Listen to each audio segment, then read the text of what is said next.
warahmatullahi wabarakatuh. Saya Evrita Mandasari, calon guru penggerak dari Kabupaten Malang. Pada kali ini saya akan memaparkan demonstrasi kontekstual modul 2.3.A.7 praktek coaching dalam komunitas sekolah saya. Sebagai seorang guru, kita selalu dihadapkan pada problematika pendidikan.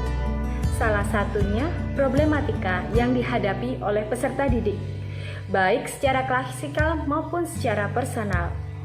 Nah, inilah yang menjadi tantangan kita sebagai guru untuk memecahkan permasalahan yang dihadapi peserta didik tersebut dengan cara atau strategi yang tepat dan bijak demi lancarnya kegiatan pembelajaran di sekolah. Pada kali ini, saya akan mempraktikkan coaching dengan teknik TIRTA. Tujuan, identifikasi, rencana aksi, dan tanggung jawab. Di mana rekan sejawat saya menjadi coachee yang mempunyai permasalahan dengan peserta didiknya. Mau tahu seperti apa videonya? Mari kita simak.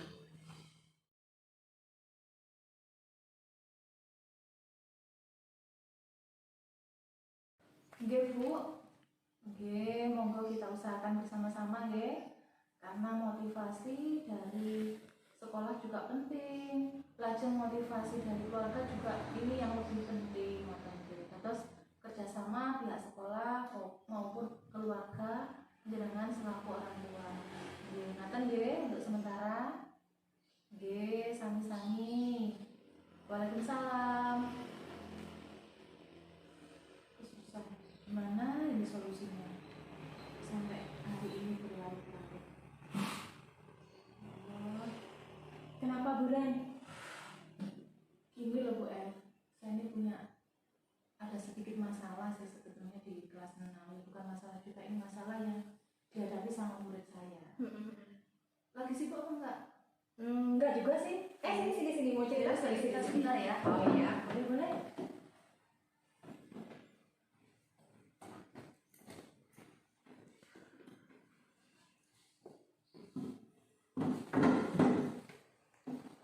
Gimana boleh? Ada apa sih? Sebetulnya sih masalah ini tuh sudah terjadi ketika di kelas 5. Ya tepatnya sih ketika pembelajaran daring selama pandemi ini. Nah, ini ada salah satu siswa saya yang sekarang siswa saya ya, yang tidak mau mengikuti pembelajaran, absen juga tidak mau, kemudian tugas-tugas juga sama sekali nggak dikerjakan. Ya saya sering saya WA, tapi juga dari si anaknya tidak ada jawaban. Nah, ini tadi orang tuanya telepon, itu. Terus telepon apa orang tuanya? Gini, masalahnya orang tuanya itu minta tolong ke saya, gimana orang tuanya istilahnya sudah angkat tangan lah dengan anaknya yang tidak mau. Jadi di rumah tuh tidur dia sampai siang, terus diingatkan belajar juga tidak mau, absen aja yang tinggal pencet absen online, dia hampir tidak pernah absen, cuma berapa kali di kelas 6. Dan itu terjadi juga di kelas 5. Seperti nggak semangat gitu ya, jadinya betul. setiap. Dan saya juga pernah menanyakan pada guru yang sebelumnya. Akhirnya ya sudah, kelas 5 juga sama, guru kelas 5 sebelumnya sudah berupaya juga, tapi nihil hasilnya. Dan sekarang berlarut sampai di kelas 5. Apalagi kan kelas 6 juga kelulusan, jadi susah. Kalau ada siswa yang seperti itu juga susah gitu loh. Nah ini aku juga harus gimana? Tadi orang tuanya minta saran seperti apa ke saya. Nah, itu kan berarti kan sudah lama sebenarnya ya, sudah Iya, mulai dari kelas 5, tapi sudah ternyata lama. sampai kelas 6 itu belum selesai gitu juga masalahnya. Nah, saya mau tanya Bu Ren, kira-kira Bu Ren ini sudah ada ini enggak ya? Mungkin ancang-ancang lah, kira-kira nanti mau dibuat seperti apa gitu. Maksudnya ya kita kan nggak bisa membiarkan anak seperti itu terus sampai kelas 6.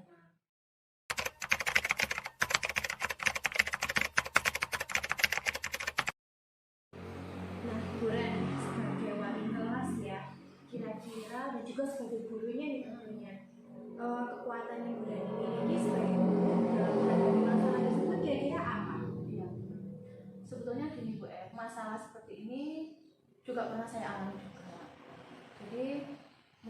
kekuatan yang ada pada saya untuk saat ini komunikasi baik itu komunikasi dengan orang tuanya dan juga dari siswanya juga, itu yang pertama, baik itu via WA atau telepon seperti ini tadi, saya terus mencoba mengkomunikasikan dengan orang tua. Iya, mendekati Iya, mungkin ya, betul, mendekati iya. secara personal gitu dengan anaknya atau dengan orang tuanya Iya, gitu betul, ya. iya.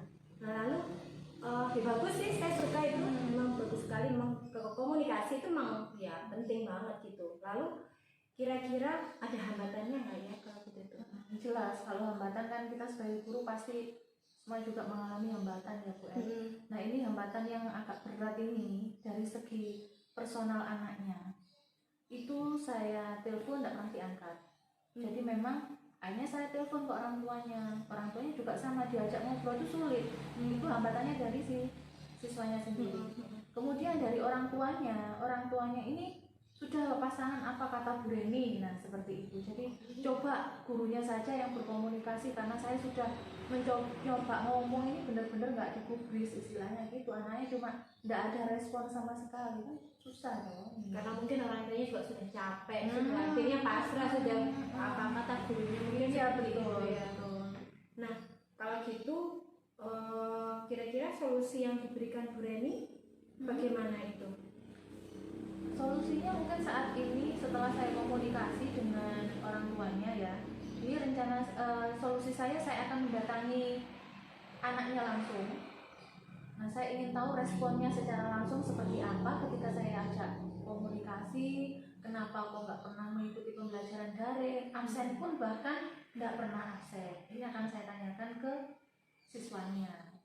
Nah berarti saya harus mendatangi rumahnya, begitu Bu. Iya, tapi ini saya ingin tahu aja itu dari sebenarnya kondisi di rumahnya atau mungkin latar belakang keluarga itu seperti apa sih ya sampai dia seperti itu gitu. Kalau yang ya saya juga mempelajari latar belakangnya, baik itu tanya ke anak-anak ya, kemudian ke guru kelasnya. Kalau latar belakang keluarganya itu memang dari ibunya ini ibu rumah tangga biasa, orang tuanya yang bapaknya ini bekerja sampai malam. Dan yang saya tahu dari mbaknya juga dulu kan alumni sini. Iya. Nah, memang ini HP dia sudah terlena dengan game-game itu loh, ini hampir kebanyakan seperti itu. Anak zaman now ya. Kemudian dia juga pernah mengalami pembulian juga, ini loh Bu F, di kelas 5 diolok-olok karena sering nggak masuk, akhirnya diolok-olok sama temannya. Jadi mau masuk lagi ya wis jelas dia seperti down gitu. Mungkin juga mempengaruhi mental dia kali ya di kelas selanjutnya. Iya. Iya. Jadi saya susah ini menghadapi murid yang satu ini, benar-benar susah ini. Jadi PR ya Bu Reni ya. Iya, padahal sudah berjalan berapa bulan loh untuk semester 1 di kelas 6 ini kan, sudah hampir 2 bulan. Iya, dan harus segera ada solusi, segera ada solusi.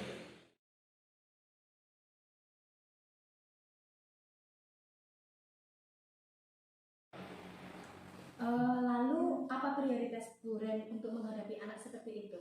Ya. Kalau berbicara soal prioritas menghadapi siswa ini ya Bu Evi ya, bagi saya sih prioritas utama memang saya harus memprioritaskan anak ini baik secara komunikasi, dan paling tidak yang saya prioritaskan dia bisa mengikuti pembelajaran daring saya, itu saja. Itu sudah bagi saya untuk awal-awal itu saja lah, dia bisa mengikuti pembelajaran. Misalkan seperti absen setiap iya, hari mungkin betul. ya absen tuh. Jadi nggak hanya saya lihat juga dilihat loh WA saya terbaca sama anaknya, tapi gitu. tidak dijawab. Iya. Lalu apakah Bu Ren itu sudah menyusun strategi nih untuk menghadapi si anak itu? Iya, saya strategi saya Bu F. Yang pertama tadi sudah komunikasi dengan orang tuanya ya. Selanjutnya saya pasti akan mendatangi rumah anak tersebut.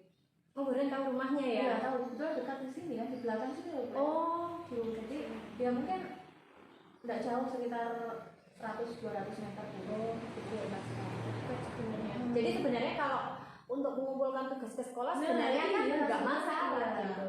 Makanya saya juga strategi saya ke sana, apakah nanti misalkan anak ini mau nggak mengumpulkan tugas ke sekolah, mungkin hanya sebentar gitu ya. Dan saya juga yang saya tahu di kelas 5 takutnya yang saya khawatirkan juga ada di kelas 5 itu pernah dibully juga Bu F sama anak-anak teman-temannya. Begitu dia nggak masuk, kemudian masuk dia diolok-olok, aku masuk. Nah seperti itu olok-olokannya pembulian anak-anak teman-temannya seperti itu. Jadi ya donya juga ke situ, akhirnya sampai sekarang dia nggak mau masuk mengikuti pembelajaran. Akhirnya malah nesu, si anaknya nggak mau sama sekali ke sekolah kan. Ya mudah-mudahan strategi yang pertama ini saya mendatangi rumahnya dalam waktu dekat ini bisa langsung ketemu orang tuanya, ngomong-ngomongan, langsung ketemu anaknya juga, biar tahu respon langsungnya si anak itu aja. Itu tuh minta teman antar atau gimana? Enggak, mungkin itu saya biar tahu juga secara langsung. Lalu kan memang ini kan harus sesegera mungkin ya. Bu Ren menetapkan jangka waktunya nggak sih untuk menetap rencana ini, menjalankan rencana? Iya Bu, kalau bisa ini dalam minggu-minggu inilah saya mau ke rumah anak itu ya. Kalau kita kelas 6 ini betul-betul harus dipersiapkan. Gitu. Ya.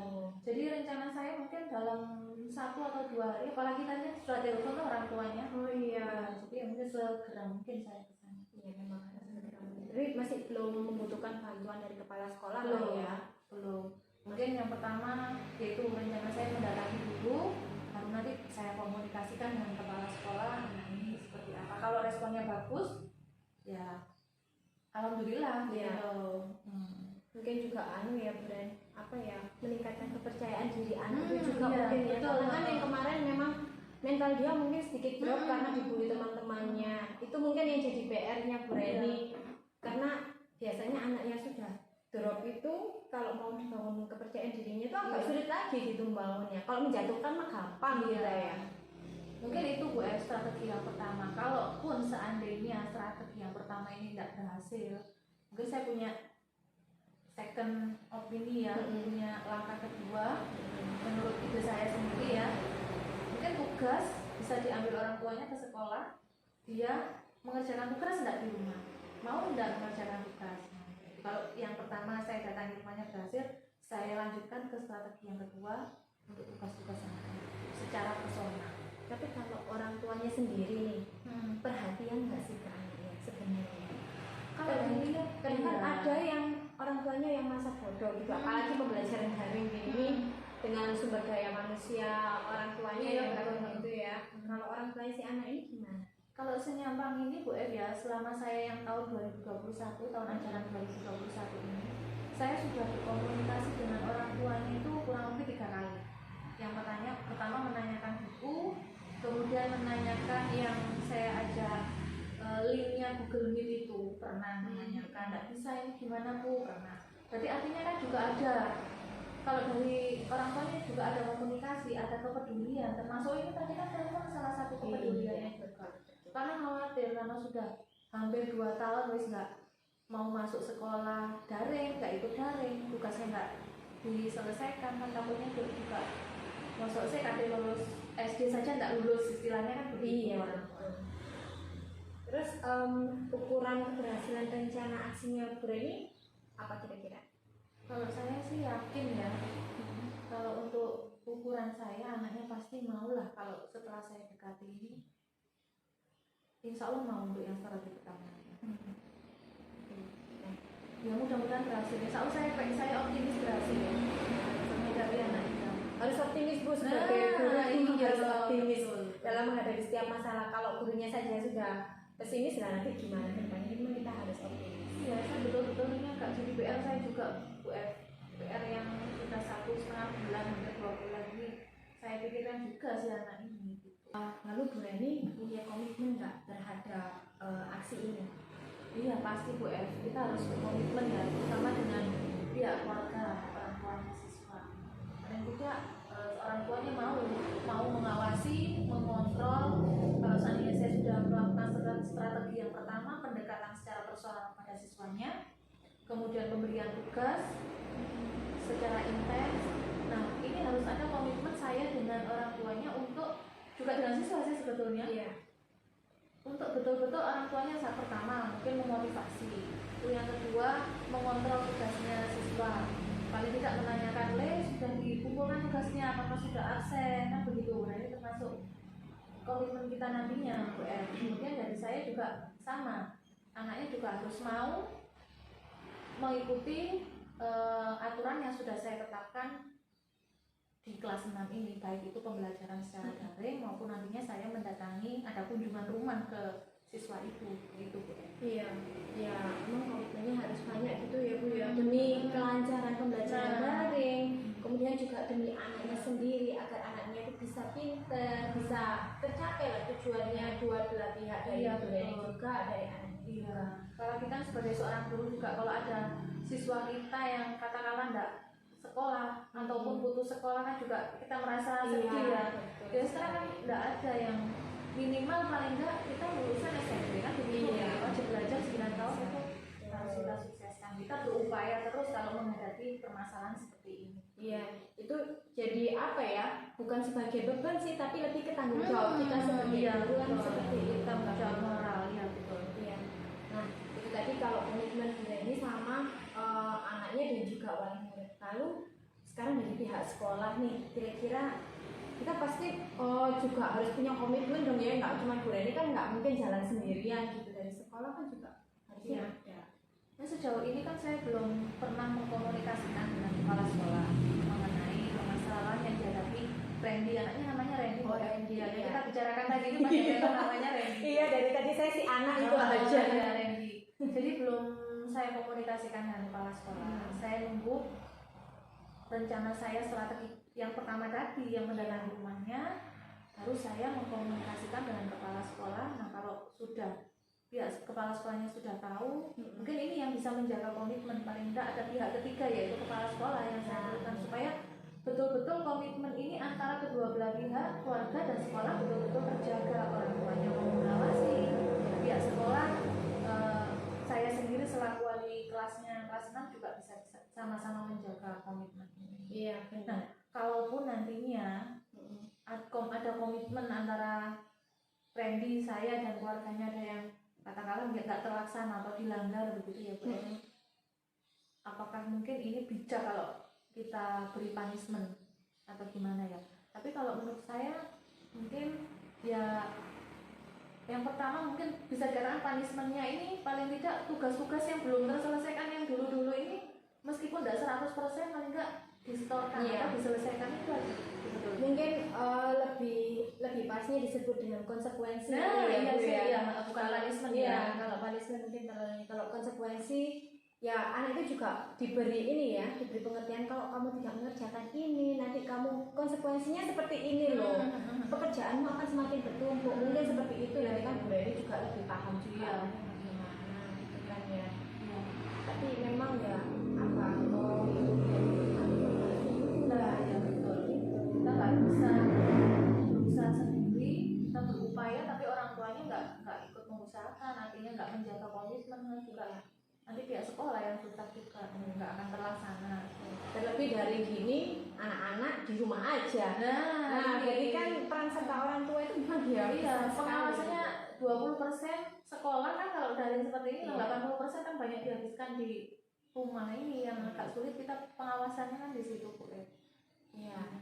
Ya kalau gitu gimana? Sudah sedikit ada terang enggak sih? Iya, saya ini jujur ini Bu, saya lega ini sudah sharing sama Bu Evita ini mengenai permasalahan itu. PR saya ini sampai kapan ya? Kira-kira apa ya yang akan saya lakukan menghadapi anak yang satu ini? Terus komunikasinya sulit, apa yang tadi saya utarakan seperti itu. Ini dan alhamdulillah ini sedikit lega ini saya. Begitu. Ya semoga nanti kalau Bu Reni sudah mulai mengunjungi anaknya, sudah berbicara dengan orang tuanya atau mungkin membuat kesepakatan tadi itu bisa lebih lega lagi. Apalagi kalau syukur-syukur anaknya sudah mau mengumpulkan tugas, sudah mau absen setiap hari, itu rasanya kalau kita jadi guru itu senang gitu ya. Puas, bangga gitu. Oh berarti kita nggak dicuekin gitu pembelajaran daring seperti itu. Iya. Saya makasih banyak loh Bu F ya sharingnya ini sampai tak repoti tadi mengerjakan apa tak repoti sama saya. Tidak mau nggak repot, saya tuh suka sekali apa ya Bu Reni sharing. Ya wis aku mohon doanya aja mudah-mudahan menghadapi siswa yang satu ini yang memang luar biasa menurut saya dan juga menurut guru kelas 5 Bu Nena ya. Iya, luar biasa ya. Luar biasa ya. Iya. Iya. Mungkin PR di kelas 5 belum selesai di bawah. Iya, akhirnya nggak berlanjut di kelas 6 ini. Iya, gak apa. Semangat terus ya Bu Ren ya. Oh, pasti. Pokoknya segala ada setiap masalah harus tetap semangat, tidak boleh patah semangat itu. Nah sekarang kita beli bakso. Gimana? Iya, Sudah nunggu di depan. Oh ya, saya Ayo. Demikianlah demonstrasi kontekstual pada modul 2.3.A.7 praktik coaching dalam komunitas sekolah saya. Seperti yang kita tahu, peran serta sekolah dalam hal ini guru, kepala sekolah sebagai penanggung jawab, serta peran serta orang tua atau keluarga sangat penting supaya saling bersinergi menghadapi permasalahan atau problematika yang dihadapi peserta didik. Semoga video ini bermanfaat dan semoga kita dapat menerapkan coaching di lembaga kita masing-masing. Salam guru penggerak.